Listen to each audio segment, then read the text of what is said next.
Hello, my kittens. It's Mystical Cats. I'm here to read you a story. Little Snow White. It was in the middle of winter, when the broad flakes of snow were falling around, that a certain queen sat working at her window, the frame of which was made of fine black ebony. And as she was looking out upon the snow, she pricked her finger, and 3 drops of blood fell upon it. Then she gazed thoughtfully down at the red drops which sprinkled the white snow, and said, "Would that my little daughter may be as white as that snow, as red as the blood, and as black as the ebony window frame." And so the little girl grew up. Her skin was as white as snow, her cheeks as rosy as blood, and her hair as black as ebony, and she was called Snow White. But this queen died, and the king soon married another wife, who was very beautiful, but so proud that she could not bear to think that anyone could surpass her. She had a magical looking-glass, to which she used to go and gaze upon herself in it, and say, "Tell me, glass, tell me, of all the ladies in the land, who is the fairest? Tell me who." And the glass answered, "Thou, queen, art fairest in the land." But Snow White grew more and more beautiful, and when she was 7 years old, she was as bright as the day and fairer than the queen herself. Then the glass one day answered the queen when she went to consult it as usual, "Thou, queen, mayest fair and beauteous be, but Snow White is lovelier far than thee." When the queen heard this, she turned pale with rage and envy, and called to one of the servants, and said, "Take Snow White away into the wood, that I may never see her more." And the servant led the little girl away, but his heart melted when she begged him to spare her life, and he said, "I will not hurt thee, thou pretty child." So he left her there alone, and though he thought it most likely that the wild beasts would tear her to pieces, he felt as if a great weight were taken off his heart when he had made up his mind not to kill her, but leave her to her fate. Then poor Snow White wandered along through the wood in great fear, and the wild beasts roared around, but none did her any harm. In the evening she came to a little cottage, and went in there to rest, for her weary feet would carry her no further. Everything was spruce and neat in the cottage. On the table was spread a white cloth, and there were 7 little plates with 7 little loaves, and 7 little glasses with wine in them, and knives and forks laid in order. And by the wall stood 7 little beds. Then, as she was exceedingly hungry, she picked a little piece off of each loaf, and drank a very little wine out of each glass. And after that, she thought she would lie down and rest. So she tried all the little beds, and one was too long, another was too short, till at last the 7th suited her, and there she laid herself down and went to sleep. Presently in came the masters of the cottage, who were 7 little dwarfs that lived among the mountains, and dug and searched about for gold. They lighted up their 7 lamps, and saw directly that all was not right. The first said, "Who has been sitting in my stool?" The second, "Who has been eating off my plate?" The third, "Who has been picking at my bread?"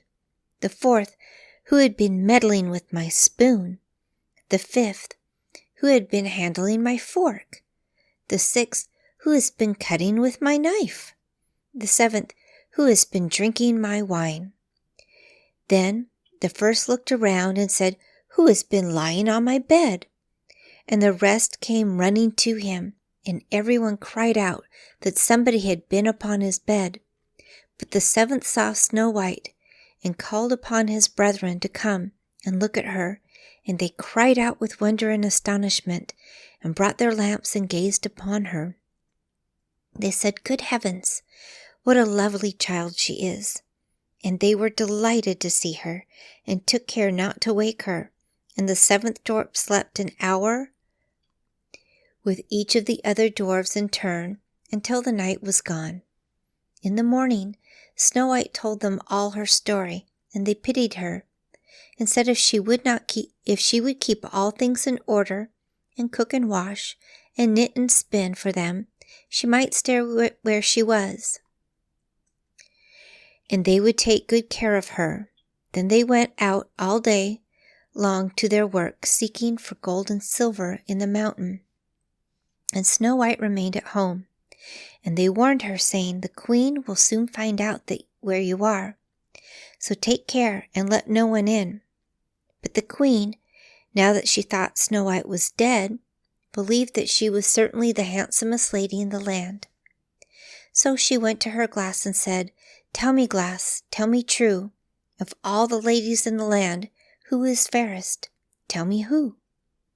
And the glass answered, "Thou queen, thou art fairest in all this land, but over the hills, in the greenwood shade, where the 7 dwarves their dwelling have made, there Snow White is hiding, and she is far lovelier, thou queen, than thee." And the queen was very much alarmed, for she knew that the glass always spoke the truth, and she was sure that the servant had betrayed her. And as she could not bear to think that anyone lived who was more beautiful than she was, she disguised herself as an old peddler woman, and went her way over the hills to the place where the dwarfs dwelt. Then she knocked at the door and cried, "Fine wares to sell." Snow White looked out of the window and said, "Good day, good woman.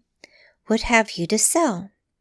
"Good wares, fine wares," replied she, "laces and bobbins of all colors." "I will let the old lady in. She seems to be a very good sort of body," thought Snow White, and so she ran down and unbolted the door. "Bless me," said the woman, "how badly your stays are laced. Let me lace them up with one of my nice new laces."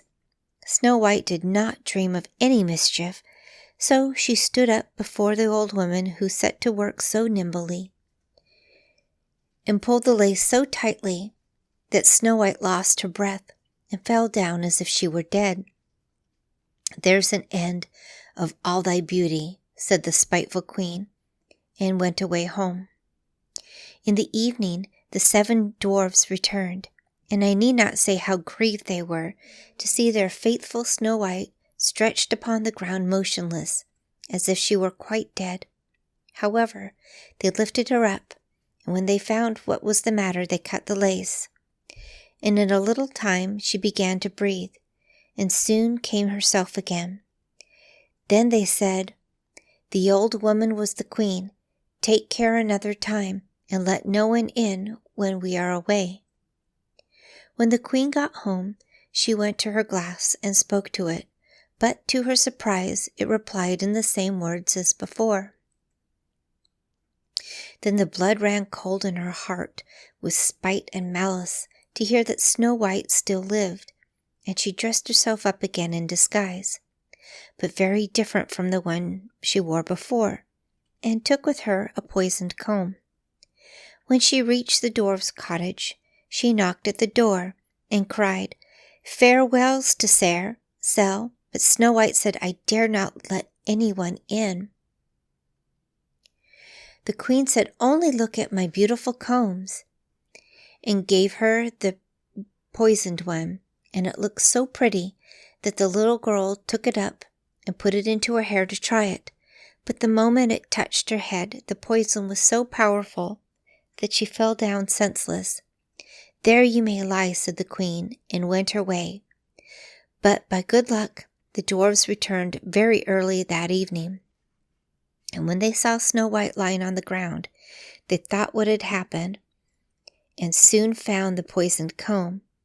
And when they took it away, she recovered and told them all that had passed. and they warned her once more not to open the door to anyone.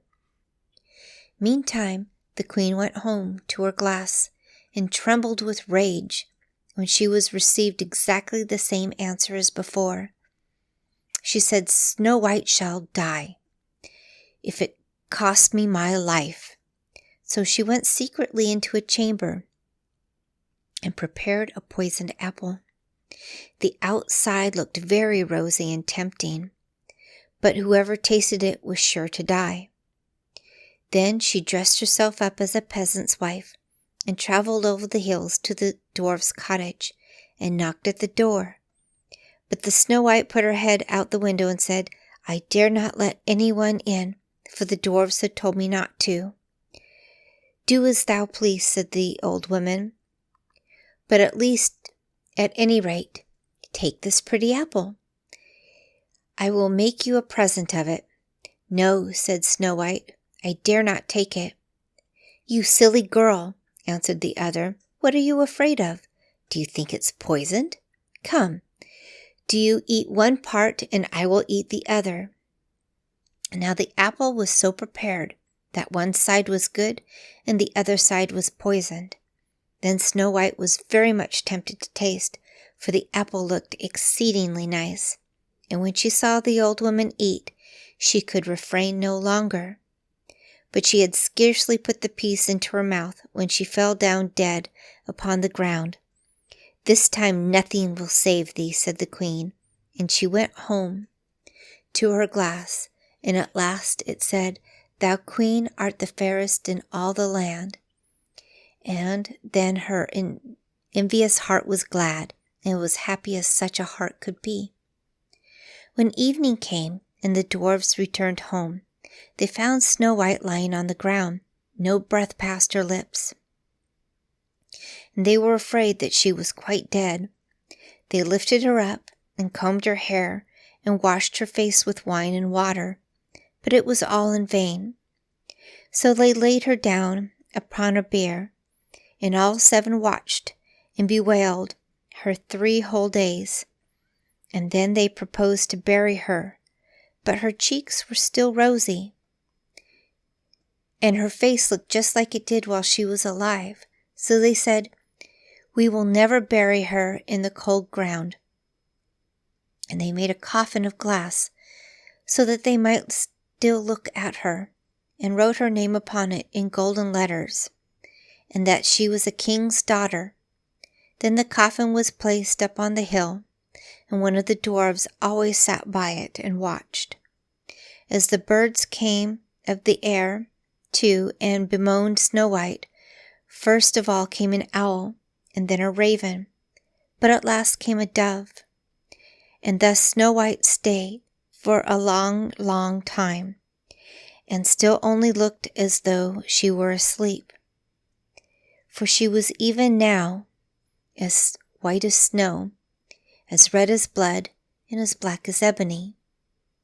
At last a prince came and called at the dwarf's house, and he saw Snow White and read what was written in gold letters. And then he offered the dwarfs money and earnestly prayed to them to let him take her away. But they said, "We will not part with her for all the gold in the world." At last, however, they had pity on him and gave him the coffin. But the moment he lifted it up to carry it home with him, the piece of apple fell from between her lips, and Snow White awoke and exclaimed, "Where am I?" And the prince answered, "Thou art safe with me." Then he told her all that had happened, and said, "I love you better than all the world. Come with me to my father's palace, and you shall be my wife."